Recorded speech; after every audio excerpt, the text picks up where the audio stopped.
ISIL is a terrorist organization, pure and simple, and it has no vision other than the slaughter of all who stand in its way. In a region that has known so much bloodshed, these terrorists are unique in their brutality. They execute captured prisoners.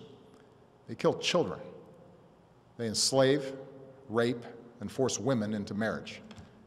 They threatened a religious minority with genocide. And in acts of barbarism, they took the lives of 2 American journalists, Jim Foley and Stephen Sotloff. So ISIL poses a threat to the people of Iraq and Syria and the broader Middle East, including American citizens, personnel, and facilities. If left unchecked, these terrorists could pose a growing threat beyond that region, including to the United States. While we have not yet detected specific plotting against our homeland, ISIL leaders have threatened America and our allies. Our intelligence community believes that thousands of foreigners, including Europeans and some Americans, have joined them in Syria and Iraq. Trained and battle-hardened, these fighters could try to return to their home countries and carry out deadly attacks. I know many Americans are concerned about these threats. Tonight, I want you to know that the United States of America is meeting them with strength and resolve. Last month, I ordered our military to take targeted action against ISIL to stop its advances. Since then, we've conducted more than 150 successful airstrikes in Iraq.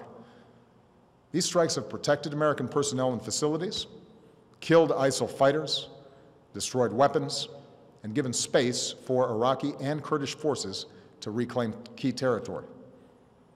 These strikes have also helped save the lives of thousands of innocent men, women, and children. But this is not our fight alone. American power can make a decisive difference, but we cannot do for Iraqis what they must do for themselves.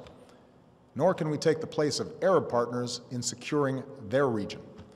And that's why I've insisted that additional U.S. action depended upon Iraqis forming an inclusive government, which they have now done in recent days. So tonight, with a new Iraqi government in place, and following consultations with allies abroad and Congress at home, I can announce that America will lead a broad coalition to roll back this terrorist threat. Our objective is clear. We will degrade and ultimately destroy ISIL through a comprehensive and sustained counterterrorism strategy. First, we will conduct a systematic campaign of airstrikes against these terrorists. Working with the Iraqi government, we will expand our efforts beyond protecting our own people and humanitarian missions so that we're hitting ISIL targets as Iraqi forces go on offense. Moreover, I've made it clear that we will hunt down terrorists who threaten our country wherever they are. That means I will not hesitate to take action against ISIL in Syria as well as Iraq. This is a core principle of my presidency. If you threaten America, you will find no safe haven. Second, we will increase our support to forces fighting these terrorists on the ground. In June, I deployed several hundred American service members to Iraq to assess how we can best support Iraqi security forces. Now that those teams have completed their work and Iraq has formed a government, we will send an additional 475 service members to Iraq. As I've said before, these American forces will not have a combat mission. We will not get dragged into another ground war in Iraq, but they are needed to support Iraqi and Kurdish forces with training, intelligence, and equipment. We'll also support Iraq's efforts to stand up National Guard units to help Sunni communities secure their own freedom from ISIL's control.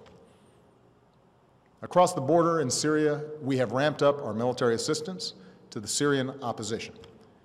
Tonight, I call on Congress again to give us additional authorities and resources to train and equip these fighters. In the fight against ISIL, we cannot rely on an Assad regime that terrorizes its own people, a regime that will never regain the legitimacy it has lost. Instead, we must strengthen the opposition as the best counterweight to extremists like ISIL, while pursuing the political solution necessary to solve Syria's crisis once and for all. Third, we will continue to draw on our substantial counterterrorism capabilities to prevent ISIL attacks. Working with our partners, we will redouble our efforts to cut off its funding, improve our intelligence, strengthen our defenses, counter its warped ideology, and stem the flow of foreign fighters into and out of the Middle East. And in 2 weeks, I will chair a meeting of the UN Security Council to further mobilize the international community around this effort. Fourth, we will continue to provide humanitarian assistance to innocent civilians who've been displaced by this terrorist organization. This includes Sunni and Shia Muslims who are at grave risk, as well as tens of thousands of Christians and other religious minorities. We cannot allow these communities to be driven from their ancient homelands. So this is our strategy. And in each of these 4 parts of our strategy, America will be joined by a broad coalition of partners.